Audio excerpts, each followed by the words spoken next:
Let's start with the basics. You use your citizens and spell cards to destroy your opponent's 6 11-year cards. Hit them one more time when they no longer control any 11-year cards, and you win the game.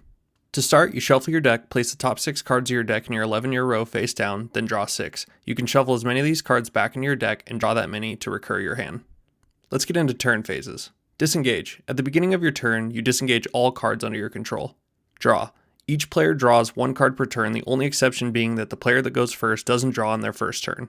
Burst phase. During this phase, you can play any card in your hand that you have the soul energy to play. You may also place 1 card from your hand in your soul row per turn. These cards can be engaged to produce soul energy to cast your cards. Command attackers. In this phase, you command your citizens to attack specific 11-year cards or your opponent. Citizens cannot attack the turn they are played unless they are eager. Command blockers. It's in this phase that the defending player chooses which citizens they'd like to block with.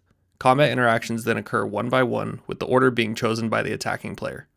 Combat damage happens simultaneously during these interactions, and citizens that have a defense that is equal to or lower than the opposing citizen's attack die. Second phase. During this phase, you can cast any card from your hand and place a card from your hand into the soul row if you have not done so yet this turn.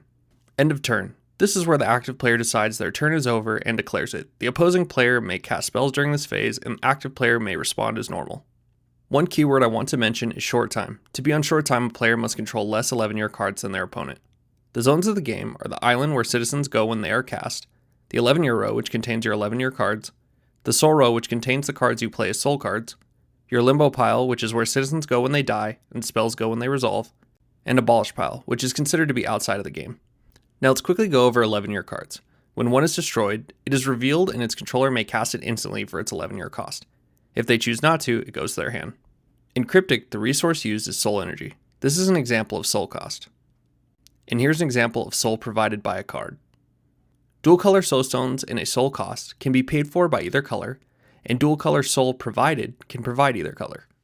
Solid stones in a card soul cost must be paid for with the shown color, and solid color soul provided can only produce the color shown. All spells in Kryptik are by default played at instant speed. When an opponent responds to your spell, or you to theirs, spells resolve in the order of last played to first played. When they resolve, they see the current status of all zones and cards in the game at the time of resolution.